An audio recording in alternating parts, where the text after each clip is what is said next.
So in times like these, when everybody's just sitting at home and reminiscing about things that they've done before, I figured that it would be a good idea for me to share some of the adventures that I did this summer. It was supposed to be like a micro vlog series that I did when I was driving down from Seattle to Vegas. The thing is that I got all the video content that I have is in a NAS in the city that I can't get to. So I figured that I'll share some of the adventures with you.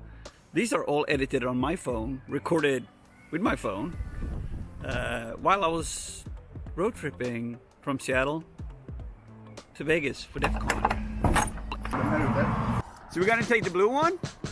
Sweet. Woohoo!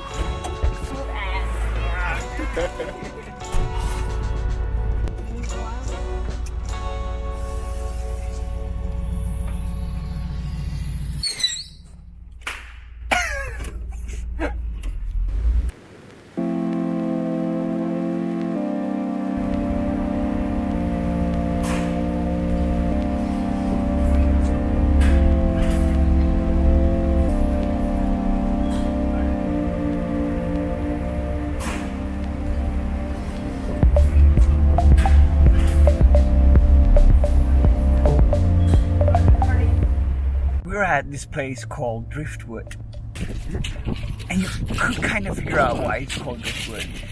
It's like kilometers and kilometers of just like driftwood all over, thousands, millions of pieces, and it's all here and it's all untouched because you're not allowed to remove it from the beach. And that's by some kind of law, right? Yep, there's a law. Yeah, so you legally cannot remove driftwood from the beach, and because you can't, the beach is just cluttered with just miles and miles of just beautiful driftwood. It's awesome. And people make these like tree houses out of them. And we're in. I wanna learn exactly who you are, then hang me in the Tulsa County store. So this is Fort Casey. Have you been to a fort before? Yes, I'm no longer a fort version. I'm a seasoned forter. Yep. I'm 200% fort virgin. It's my first time being at a place like this, and it's quite overwhelming actually to just think about people. You know, somebody was stationed here. They lived their life here. This was the place where, you know, they had this idea that they needed to protect something that was theirs. I think that's kind of cool. I'm not a huge fan of this whole catacomb darkness thing. To be honest, I don't like dark places at all. It only took like 15 minutes for a really fast warship to pass through here. So every single shot had to count. So the way that they had the regime cut down here to be able to ready, aim, fire, and then eventually repeat is pretty cool.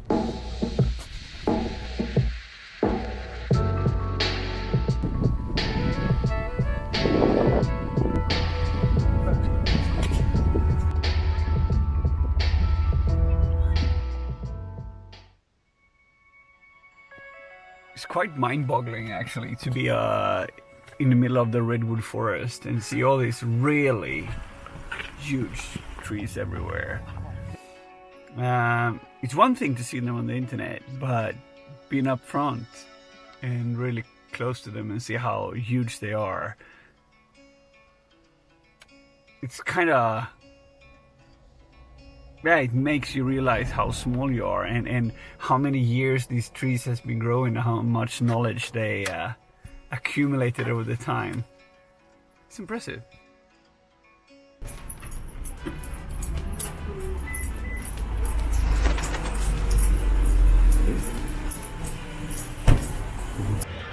So we're in Santa Cruz for just fun.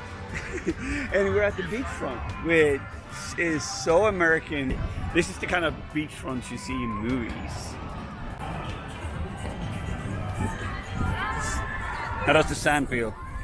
Oh, warm, nice, soft. I'm getting like goosebumps in my arm. Sweet.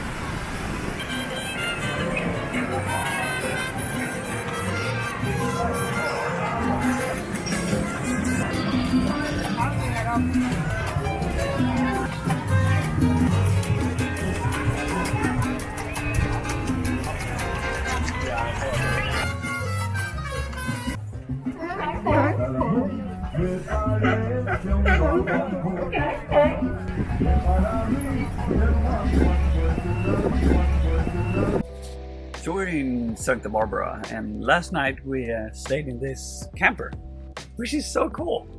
I never thought that. I know campers kind of is a thing, but I really like this one.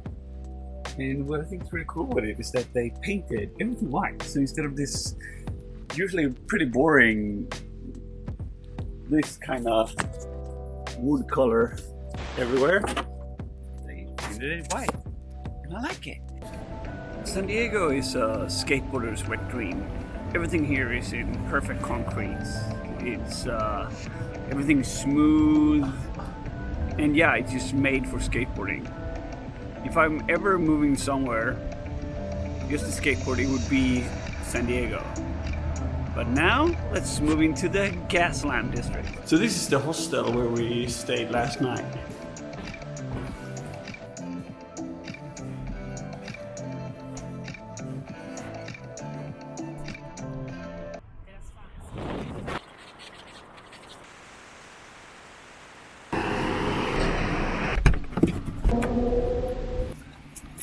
So we stopped here at this vista point to see this. Oh my god! So we're gonna drive this road down and eventually end up on this winding road and reach down there. This is so vast. It's hard to even, I can't take it all in. And apparently somebody decided this was a nice place to take a shit.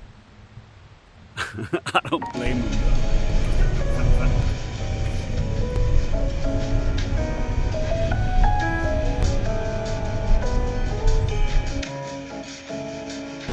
In the middle of the desert, there's a spa place.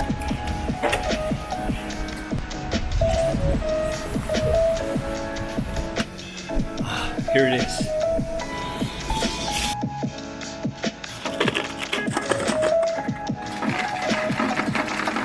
It's so warm here that I have to run into the shade.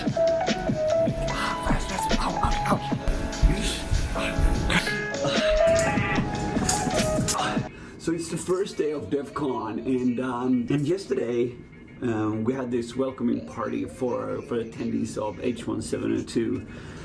We were at Topgolf and we swinged away. It was really fun. I had really no idea how to play golf, but I learned it pretty fast from this guy called Matt yesterday. He was a really good instructor. After that, we went to the Paranoids party, and I got the possibility to dress up as some kind of like laser Viking, and I got this. Wait, hang on. And I got this Paranoids laser gun. It's gonna be a little bit challenging to travel home to Sweden with this, but so I guess I'm just gonna wear it every day until I go home. I also got this Hi Welcome Stök package. Hacker 1 water bottle, which is perfect for the heat that's out here in sunny Las Vegas. I got the possibility to get the BooCon stickers from the Badass crew that made my day. Hacker 1 currently runs the pink logo this event, which is cool too, so I'm happy about that. Some of the programs here show appreciation, and I got this hat that says Stök on it. So I'm really happy about that. What's gonna happen now is I'm probably head over to DEF CON and get my DEF CON badge. first I need coffee. I need some kind of burrito or something in my body, and then after that it's a couple of hours of just relaxing until H172 kicks off. And during that event, me and Ben are going to stream live. So it's going to be a live streaming going on every day at midnight. So if you're up for that kind of stuff, you should just get on to Twitch. So tune in for that. And that might just seem like a very abrupt end, but that's the way it is. Sometimes that's just life, right? You don't know what to expect. So thank you very much for watching, and I hope to do this trip again after all this weird stuff has gone by. So, see you around.